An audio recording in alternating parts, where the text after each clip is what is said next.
Dice Sara Barquinero que el suicidio es el pensamiento de oro. Su protagonista ya ha superado los 1.000 euros en terapia. Hola, soy Berna González Harwood y esto es ¿Qué estás leyendo?, el podcast de libros del país. Hoy vamos a aprender de conspiraciones y de videojuegos, también de seres solitarios que se relacionan en la red y muy malamente en el mundo físico, el real. Lo hacemos de la mano de Sara Barquinero, una autora joven que ha abordado todo esto en una novela gigante, Los Escorpiones.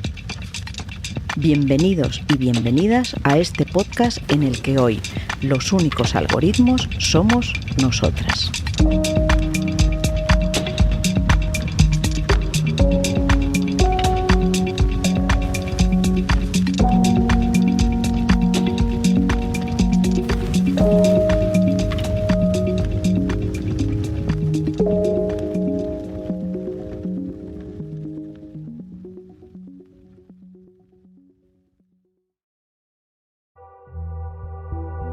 Hola Sara. Hola Berna, ¿qué tal? Bien, qué sitio tan interesante al que nos ha traído tu libro, ¿no? Estamos en el Rocade, en La Latina, estamos rodeadas de simuladores, de videojuegos, de juegos, de cuadros, he visto de cine, de rock. ¿Qué hacemos aquí? ¿Por qué estamos aquí? ¿Tú eres jugadora? Sí, yo he sido bastante jugadora de videojuegos, más en mi casa que en lugares como este, pero sí que me gusta echarme una máquina de bailar o un simulador de esquí de vez en cuando. ¿Cuáles son tus favoritos? Pues la verdad es que de ir a un sitio, los que te acabo de decir, la máquina de bailar y los simuladores de esquí o de ir en moto. Pero a nivel de videojuegos en mi casa me gustan sobre todo las aventuras visuales, que son más como leer una novela, pero fingiendo como que eliges cosas. Como esos libros que se llamaban Pesadillas. Supongo que eso te ha ayudado a escribir esta novela, Los Escorpiones. Sí, supongo que sí. Me parecía que el mundo del videojuego no estaba tan explotado como otros en la literatura, aunque bueno, justo la novela de Mañana, Mañana y Mañana sí que va del mundo del videojuego también y me parece interesante meterlo.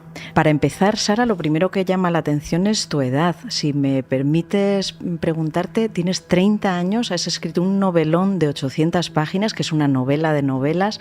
¿Qué has estado haciendo este tiempo? ¿Cómo has conseguido escribir tan bien con 30 años? Pues bueno, para empezar ha sido una novela que llevo mucho tiempo escribiendo, llevo casi 10 años aproximadamente. Entonces, su envergadura la explica el tiempo. En realidad, si divides las 800 páginas en 10 años no sale a tanto. Y bueno, he tenido suerte de tener siempre trabajos más o menos compatibles con la actividad literaria. Primero estuve en la universidad, ahora estoy de freelance, así que bueno, siempre he tenido tiempo libre. Uh-huh. Eres de formación filósofa, has estudiado filosofía. ¿Cómo te ha ayudado la filosofía para ser escritora? Pues así de manera directa, de que yo diga leer tal teoría la he plasmado en mi literatura, creo que no. Creo que aún son dos compartimentos que tengo un poco separados en mi cabeza. Sin embargo, supongo que leer filosofía te hace como tener una arquitectura mental, sobre todo según qué pensadores, que justo son los que me han interesado, que a lo mejor me ha ayudado a crear una novela tan conectada, tan compleja, tan larga. ¿Cómo la describirías tú, tu novela? Pues yo diría que es una novela existencialista, pero que por la forma y la estructura se acerca más a la novela posmoderna o incluso a la cultura pop. Esa es como cuando yo tenía el concepto en mi cabeza de cómo quería que saliera la novela, era lo que me repetía a mí misma. Uh-huh. Bueno, vamos a fijarnos en ella. Vamos a contar a quienes nos están escuchando que tenemos ahí una serie de personajes que viven horas y días sumergidos en relaciones online y que parecen incapaces de socializar como Dios manda en el mundo físico. ¿En quién estabas pensando? ¿En quién te has inspirado? En mí misma y en toda la gente que he conocido por internet. Cuando yo era más joven, no digo que no tuviera ningún amigo en el mundo real, porque siempre he tenido como un grupo de 3 amigas que me han acompañado siempre, pero no era una persona tremendamente popular en mi instituto y empecé a pasar muchísimo tiempo en internet. Fruto de eso conocí algunos lugares similares a los que aparecen en la novela y otra forma de relacionarse. De hecho, a día de hoy uno de mis mejores amigos es un chico que conocí por internet hace 15 o 20 años. Bueno, 20 no, un poquito menos. En este sentido, creo que hay un ecosistema en la red que no diría que es ni bueno ni malo, pero es diferente al de las relaciones interpersonales normales en la vida real. ¿Define diferente? Creo que cuando estás conectado a internet, sobre todo en el primer internet en el que no tenías como tu foto y tu Instagram ligado a una identidad, que tenías pues una imagen de un anime y te llamabas de los nombres más ridículos que nos poníamos, acababas conociendo mucho a personas que no habías visto nunca y no ibas a ver nunca. Y eso te permitía el típico cliché de que es más fácil hablar con desconocidos, yo qué sé, esperando un avión, que hay muchas películas que empiezan así, dos desconocidos en un avión, hablan de su vida y se sinceran. Pues eso, las relaciones en internet lo permitían mucho hace tiempo. Entonces acababas teniendo una intimidad súper rara con gente que no ibas a ver jamás y que a lo mejor te habían mentido en todo. Porque yo cuando me empecé a meter en internet, no eran mentiras muy gordas, pero, por ejemplo, decía que tenía 2 años más de los que tenía y ese tipo de cosas. Eso está en tu novela. ¿Y quién se pone una foto de mujer y es un hombre, por ejemplo, uno Eso de es tus supercomún. protagonistas? Bueno, nos hablas de muchas cosas, porque son 800 páginas, son 5 novelas en una. Hay adicciones, hay videojuegos, hay el internet profundo, pero también y sobre todo hay depresión y hay soledad y suicidio. ¿Tú has asociado todas estas cosas? O sea, ¿hay un riesgo mayor de suicidio, de depresión en ese entorno de adicciones y de soledad y de relaciones en internet?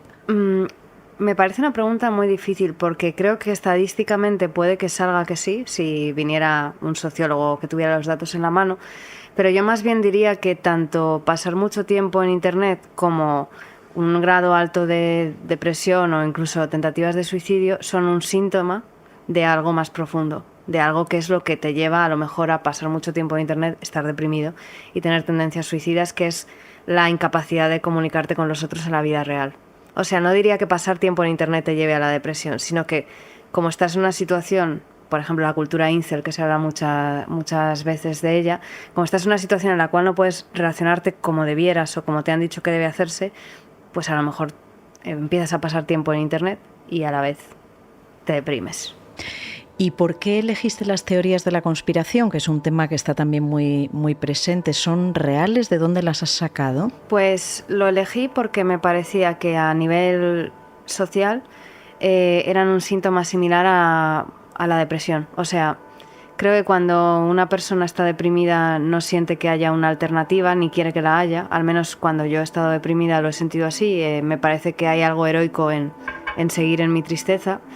Y creo que a nivel político, social, cuando decides creer en una gran conspiración en lugar de atacar diversos problemas que nos rodean, estás haciendo el mismo tipo de renuncia, porque no hay agencia. Si piensas que los malos son tan malos que no sabemos ni quiénes son ni podemos hacer nada contra ellos, lo único que puedes hacer es ser testigo de que el mundo se va a acabar. Y lo que hice fue leer todas las teorías de la conspiración, que muchas ya las conocía, pero bueno, darles un repaso a todas y escoger las que creía que mejor se integraban entre sí y trataban los temas de la novela. Lo bueno de las teorías de la conspiración es que como todas tienen un espíritu muy, muy similar, pueden ser perfectamente conectables. O sea, tienen la misma lógica, así que aunque en teoría no hay nada en común entre la teoría de la conspiración de Pokémon y la teoría de la conspiración de Polybius, como los temas son los mismos, podrías creer que están conectadas. Y bueno, me creé mi propia teoría de la conspiración, que mezclaba muchas que sí eran reales. Me imagino que habrás acabado harta de conspiraciones, de suicidios y que querrás en tu próximo proyecto algo muy diferente, ¿no? Pues no estoy nada harta de conspiraciones. Ahora que ha salido todo de la familia real inglesa, estoy, vamos, al día como nadie. Me gusta mucho, no sé por qué, habría que analizar por qué me interesa tanto, pero sigo pasando mucho tiempo en esos lugares de internet. Y en mi próximo libro no lo sé. Quizá no trate de conspiraciones, casi con toda la certeza no lo hará, pero sí que los temas de la soledad, la dificultad de comunicación, internet y tal, creo que me van a seguir interesando. ¿Y crees que es una novela de tu generación para tu generación? Bueno, creo que hay elementos a favor de pensar eso, pero también elementos en contra. Si es novela de mi generación, sí, retrata cosas que solo ha vivido con, tal y como aparecen en la novela, gente de mi generación, como por ejemplo lo que te decía antes de ese primer internet.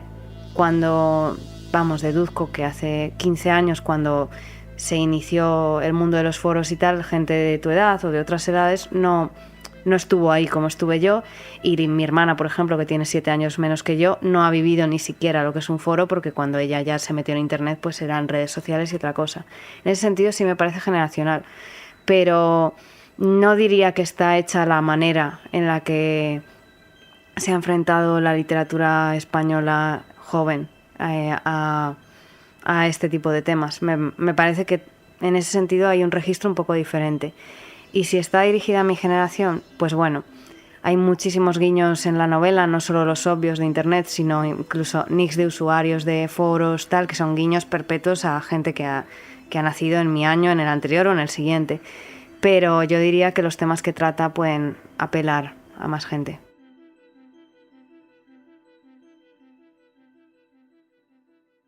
Bueno, Sara, antes de seguir, ¿nos tomamos algo? ¿Te apetece pedir algo? Vale. Muchas gracias.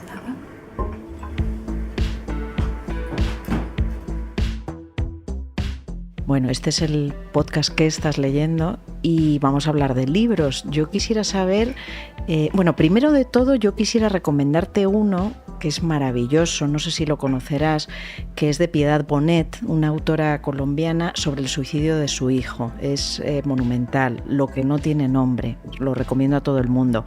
Y a ti te quería preguntar, Sara, ¿qué literatura te ha acompañado en este viaje, en esta escritura? Pues lo que más me ha acompañado es la narrativa norteamericana, que es como yo me introduje en la literatura en general. O sea, mis primeras lecturas siempre eran como el típico premio Pulitzer o Man Booker Prize que te llega a casa en círculo de lectores, y pues esa era como mi novela del año hasta que tuve ya edad para escoger lo que yo leía. Y concretamente para esta novela me acompañó muchísimo Foster Wallace, de Lilo, Pynchon no tanto, aunque también me gusta mucho. Vamos, todos esos autores. Luego también cada parte tenía sus propias referencias. La novela se divide en 5 partes y las 4 primeras tienen una voz muy diferente entre sí. O sea, no habla igual la protagonista de la primera parte que el de la cuarta. Entonces cada una tenía sus propios referentes. Por ejemplo, en la parte 4 leí muchísimo, que disfruté un montón, a Fante, Capote, Salinger, ese tipo de literatura americana, pero en general casi todo americanos. ¿Y el que más destacarías si tuvieras que elegir uno? ¿Quién es? ¿Foster Wallace, por ejemplo? Yo creo que sí, porque es un autor que siempre me ha gustado muchísimo. ¿Qué te ha dado? ¿Qué encuentras en Foster Wallace? Pues no sé, es extraño decir esto, pero muchas veces leyéndolo he sentido que sus palabras resonaban en mi alma de una manera que no había sonado otra literatura, que hablaba específicamente de neurosis que yo poseía y que, aunque en algún sentido pueda parecer que él caricaturiza a algunos personajes deprimidos o obsesivos, eso, sentía que me hablaba a mí directamente. Y también fue La broma infinita, sobre todo, mi acceso a cierta literatura en general. Recuerdo perfectamente, estaba de Erasmus en Budapest, o sea, era bastante chiquita, y un chico me recomendó que me leyera La broma infinita, de uno de estos seminarios que vas, y yo me la leí, además como en un Erasmus desde luego sí que hay mucho tiempo libre, así que le dediqué muchísimo tiempo y la leí muy rápido, y a partir de ahí fue cuando empecé a investigar a otra literatura que ahora me ha interesado un montón. Creo que hay un relato concreto de Foster Wallace, El neón de siempre, que te ayudó a encontrar el punto de tu novela. Sí, es uno de mis relatos favoritos de Foster Wallace y de mis relatos favoritos en general de la historia de la literatura. Está en Extinción, que es mi volumen de relatos favoritos de Foster Wallace.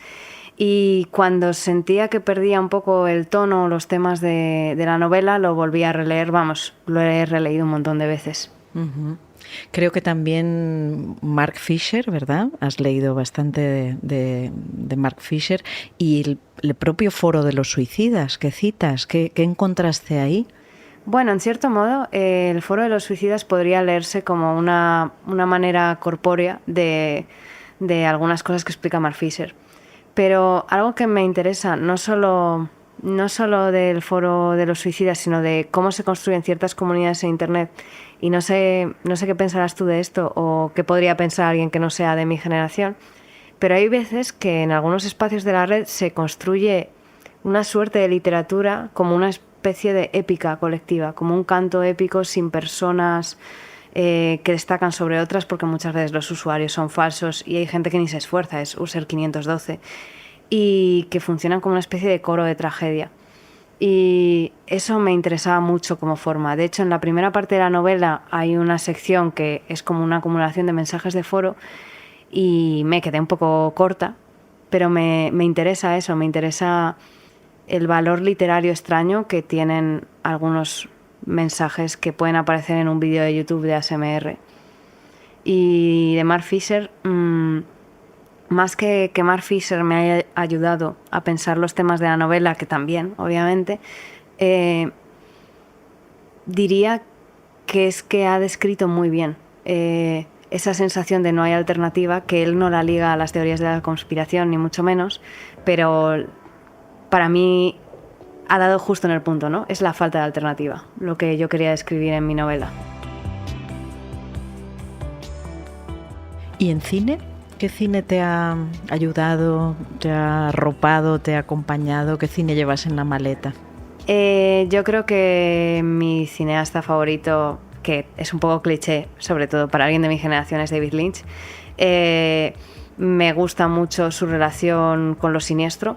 He intentado robarle algunas técnicas de producir extrañamiento en mi novela. ¿Como por ejemplo? Pues por ejemplo, la estructura de Carretera Perdida me sirvió mucho para hacer la estructura de la segunda parte de la novela. Te llega unos mensajes extraños a casa, sabes que no puedes, no hay motivo todavía para alarmarse, pero a la vez hay muchos motivos para alarmarse. Le robé bastante la estructura de Carretera Perdida a la segunda parte de la novela. También Lars von Trier, sobre todo la trilogía de la depresión, Melancolía, me gustaba mucho cómo se retransmitía la tristeza con imágenes sublimes. Luego, esto no es exactamente cine, pero a mí me ayudó también mucho para la segunda parte, que es quizá para la que más le robé al cine, la serie Aníbal de televisión. Digamos que no sabía cómo distribuir a los personajes y viendo cómo lo hacían en la serie, se lo puse a los míos.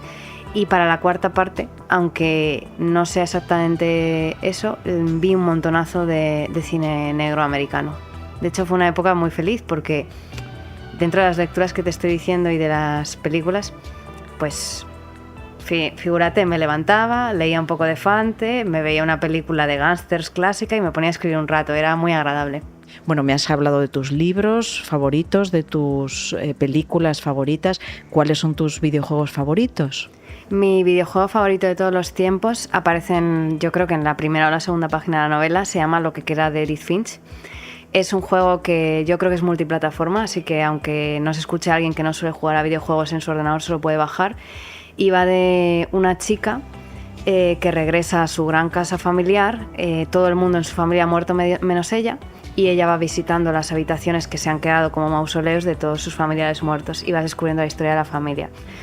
Yo creo que ahí, en ese tipo de juegos, se puede ver muy bien la relación con la literatura. Otro juego que ahora justo en este momento estoy jugando, así que no sé cómo acaba y si va a ser mi favorito, pero es de ese estilo y también va del suicidio, se llama El suicidio de Rachel Foster y es lo mismo. Tu padre ha muerto, él abusó sexualmente de una chica que se suicidó y ahora tú estás mirando los papeles de su padre. Lo digo porque puede que entre la gente que nos escuche haya personas que se crean que siempre son de, yo qué sé, matar marcianitos, y no, puedes jugar historias muy chulas.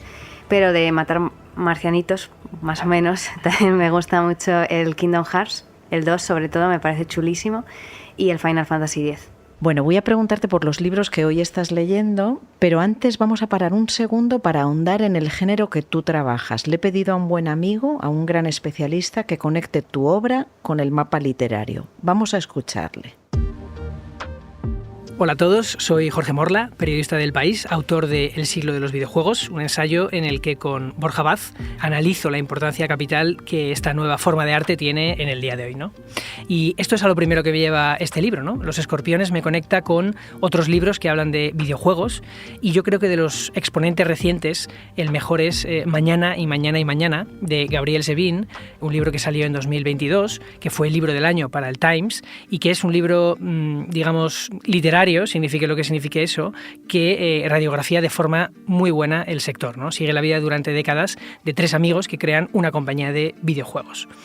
Hay otro libro que yo creo que se va a poner muy de moda, que es El problema de los 3 cuerpos, en el que una serie de personas conocen un mundo extraterrestre a través de un juego de realidad virtual, pero claro, no sospechan que en realidad ese juego les muestra una civilización real que quiere invadir la Tierra. Y una cosa parecida pasaba en el juego de Ender, que usaba la premisa de un niño genio militar que pensaba que estaba jugando un videojuego contra unos extraterrestres, cuando en realidad estaba librando una guerra muy real, ¿no? Evidentemente, el segundo tema al que me lleva Barquinero es al suicidio. El suicidio que, como decía Camus, es el único problema real, ¿no? Suicidarse o no, pues es algo que la literatura ha tratado desde el minuto 1, desde las penas del joven Werther de Goethe, que hizo que tanta gente se suicidara y que propició nada menos que un cambio en los medios de comunicación para que no hablaran de los suicidios por temor a un efecto llamada, ¿no? Si hay un libro sobre suicidios que yo tengo que recomendar es Los suicidas, de Antonio Di Benedetto, que aunque evidentemente es mucho menos conocido, es uno de los mejores autores del boom latinoamericano, quizá el mejor escritor. Es el autor de esa obra maestra absoluta que se llama Zama, y con Los suicidas nos entrega una obra no menor a Zama, que recorre la mente de un periodista argentino en los años 60, obsesionado con darse fin, y que es sencillamente extraordinaria. Bueno, y ahora sí, vamos con los libros que tú estás leyendo. Me has traído el montón, lo tenemos aquí en nuestra mesa junto con los vasos que estamos bebiendo. Lo primero, me querías hablar de Hernán Díaz y Fortuna. Cuéntanos, ¿qué has encontrado aquí? Pues me ha encantado este libro, la verdad. Tenía resistencia a leerlo, de esto que ves un libro muy recomendado y dices, pues no me lo voy a leer. Y al final me lo compré, me lo leí y me flipó. Me gustó que narrase la misma historia muchas veces y no perdiera nunca su novedad.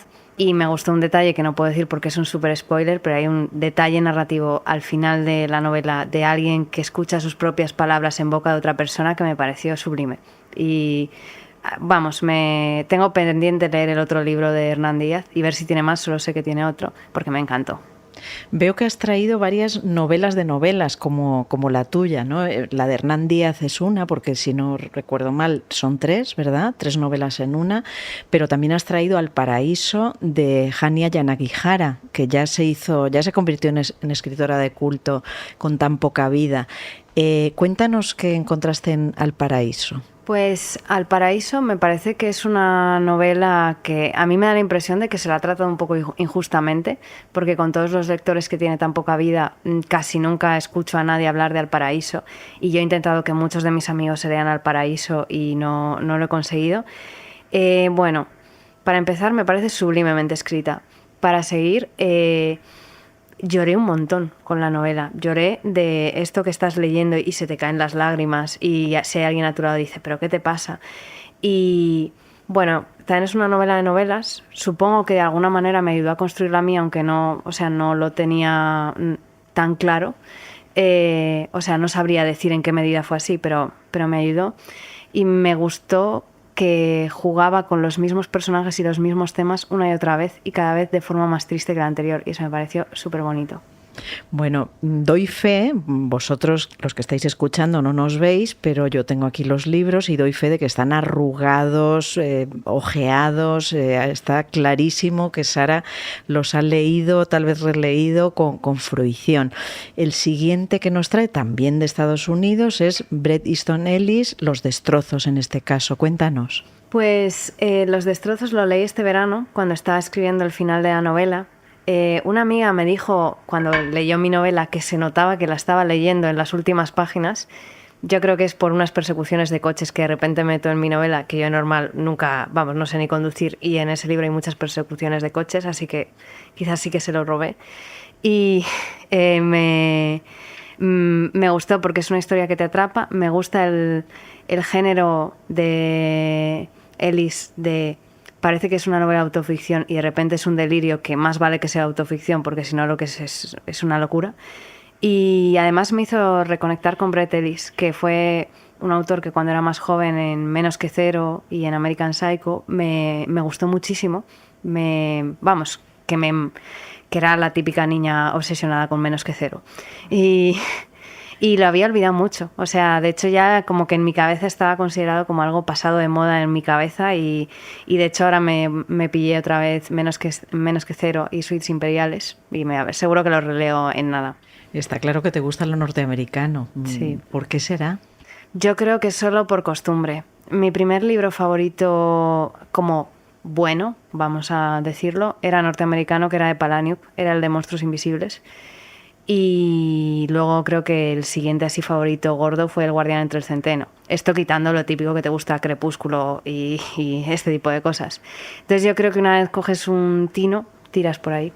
Bueno, el cuarto libro que has traído es Mañana, Mañana y Mañana, de Gabriel Sevin. Cuéntanos. Pues es un libro que me gustó leer cuando estaba mi novela bastante avanzada, pero aún así siempre está bien tener referentes porque habla mucho de videojuegos. Es una trama muy trama. De hecho, algo en común que tienen también todos estos libros que te he traído es que son todos como con mucha trama. Suceden muchas cosas. Últimamente, quizá por estar escribiendo mi novela, me gustan libros que construyen grandes historias y que, digamos, puedes quedarte luego hablando con amigos que han leído el libro sobre qué piensan en realidad que sucedió en tal escena y que no son, por así decirlo, tan íntimos o que apelan a emociones que una desarrolla en solitario. Entonces diría que eso lo tienen todos en común. Y bueno, es un libro con el que también lloré bastante con el final. Me presentaba el mundo de los videojuegos y de una realidad que hace algo similar a lo que yo quería hacer con Internet, así que me gustó muchísimo leerlo. Bueno, y el último que has traído es Tener la carne, de Carla Niemann. Sí, este es un libro un poco extraño. Va de una chica que mata a su novio con ayuda de su madre y llevan al pobre novio por las playas en una silla de ruedas. Es un libro muy extraño, muy almodovariano. Carla es muy amiga mía. Estuve con ella mientras escribía la novela y eso siempre es emocionante, ¿no? Cuando ya ves en papel algo que has visto en su concepción. Bueno, nos quedamos con todas tus recomendaciones. Vamos a escuchar las que nos hace esta semana Babelia. Soy Guillermo Altares, redactor jefe del área de Cultura del País. Los últimos días he estado leyendo un ensayo que es uno de los libros más interesantes que han pasado por mis manos en los últimos tiempos. Se titula España diversa, el autor es Eduardo Manzano Moreno, que es un arabista del Consejo Superior de Investigaciones Científicas, que ya tiene una obra importante, y en este caso se ha metido en un jardín muy complicado, interesantísimo. El título, repito, España diversa, responde, diría una reivindicación, una descripción de España como un país plural y una pluralidad de la que tenemos que estar orgullosos y una pluralidad que ha forjado su historia. Muchas veces se tiende a pensar en España como un país monolítico, una sola lengua, una nación. Y lo que cuenta Manzano Moreno es todo lo contrario, como la diversidad es una riqueza que hay que defender y de la que debemos estar orgullosos. Madrid es la única capital europea fundada por los árabes. El euskera es una de las lenguas más interesantes, ricas y misteriosas de Europa. En el siglo XIII, poco después de la conquista de Córdoba y durante toda la Edad Media, se defendía la idea de una España formada por diferentes naciones, por diferentes lenguas, por diferentes pueblos. Y en realidad ese monolitismo racismo lo que demuestra o lo que muestra el libro de Manzano Moreno es que es una creación muy artificial que no tiene nada que ver con lo que somos como país. Y bueno, por eso creo que es un ensayo muy interesante que nos obliga a reflexionar sobre el presente desde el pasado y desde un pasado diverso y muy rico.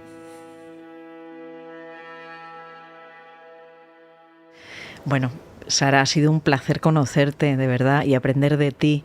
Me gusta siempre acabar con una poesía y tú citas en tu libro unos poemas de Rilke. ¿Te apetece leerlos?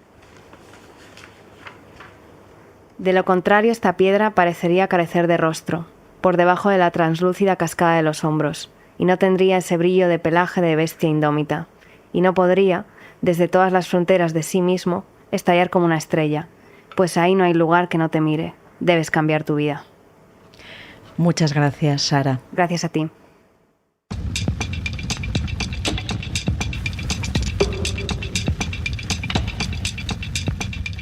¿Qué estás leyendo? Es el podcast de libros de El País.